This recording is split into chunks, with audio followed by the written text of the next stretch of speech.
একটা সময় ছিল যখন পৃথিবীর 3টে মহাদেশ এশিয়া, ইউরোপ এবং আফ্রিকার বিশাল অংশ শাসন করত এক মুসলিম শক্তিশালী সাম্রাজ্য। এই সাম্রাজ্যের নাম ছিল অটোমান এম্পায়ার। প্রায় 6 শতাব্দীর চেয়েও বেশি সময় ধরে এই সাম্রাজ্য বিশ্ব রাজনীতি, যুদ্ধ এবং সংস্কৃতিতে গুরুত্বপূর্ণ ভূমিকা পালন করেছিল। কিন্তু এই বিশাল সাম্রাজ্যের শুরুটা খুবই ছোট্ট। 13শো শতাব্দীতে আনাতোলিয়ার অঞ্চলে শক্তিশালী ছিল সেলজুক এম্পায়ার। এই সাম্রাজ্য তুর্কি মুসলিমদের বড় একটি শক্তি ছিল, কিন্তু সময়ের সাথে সাথে এই সাম্রাজ্য দুর্বল হয়ে পড়ে। বিশেষ করে মঙ্গোলিয়াদের হামলার কারণে পুরো শহরটি অস্থির হয়ে পড়ে এবং সেলজুক সাম্রাজ্যের নিয়ন্ত্রণ দুর্বল হয়ে পড়ে। এই পরিস্থিতিতে আনাতোলিয়ার অঞ্চলে অনেক ছোট ছোট তুর্কি গোত্র গড়ে ওঠে। এই গোত্রগুলো নিজেদের মতো করে এলাকা শাসন করত।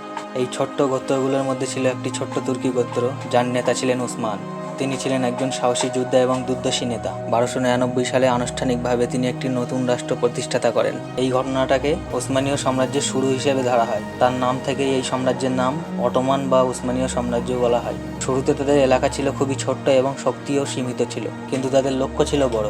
উসমানের মৃত্যুর পর তার ছেলে উরহান সাম্রাজ্যের দায়িত্ব নেন। তিনি প্রশাসনিক ব্যবস্থা শক্তিশালী করেন এবং সংগঠিত একটি সেনাবাহিনী তৈরি করেন। তার সময় উসমানীয়রা ধীরে ধীরে বাইজেন্টাইন সাম্রাজ্যের বিভিন্ন অঞ্চল দখল করতে শুরু করেন। এরপর উসমানীয় সাম্রাজ্য আরও শক্তিশালী হতে থাকে। একের পর এক সুলতান সাম্রাজ্যের সীমানা বাড়াতে থাকেন।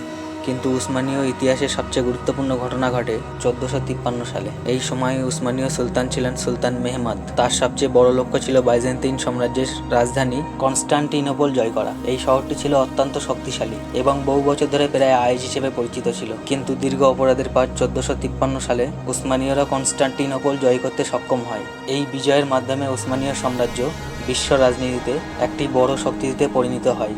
পরে এই শহরের নাম রাখা হয় ইস্তানবুল। এরপর উসমানীয় সাম্রাজ্য আরও শক্তিশালী হতে থাকে। ইউরোপ, এশিয়া এবং আফ্রিকার অনেক অঞ্চল তাদের নিয়ন্ত্রণে চলে আসে।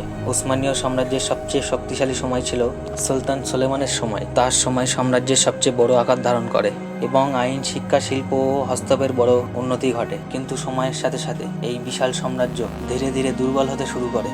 ইউরোপীয় দেশগুলো প্রযুক্তি এবং সামাজিক শক্তিতে এগিয়ে যেতে থাকে। অন্যদিকে উসমানীয় সাম্রাজ্যের ভেতরে রাজনৈতিক সমস্যা এবং অর্থনৈতিক সংকট বাড়তে থাকে। অবশেষে সবচেয়ে বড় ধাক্কা আসে প্রথম বিশ্বযুদ্ধ।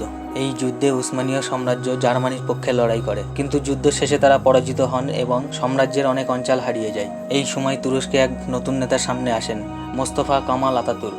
তিনি তুরস্ককে একটি আধুনিক রাষ্ট্র হিসেবে গড়ে তোলার সিদ্ধান্ত নেন। 1923 সালে প্রতিষ্ঠাতা করা হয় এক নতুন রাষ্ট্র, যার নাম রিপাবলিক অব তুর্কি। এরপর 1924 সালে আনুষ্ঠানিকভাবে বিলুপ্ত ঘোষণা করেন অটোমান সাম্রাজ্য। এর মাধ্যমে প্রায় 600 বছরের চেয়েও সময় ধরে চলা এই উসমানীয় খেলাফতের সমাপ্তি ঘটে।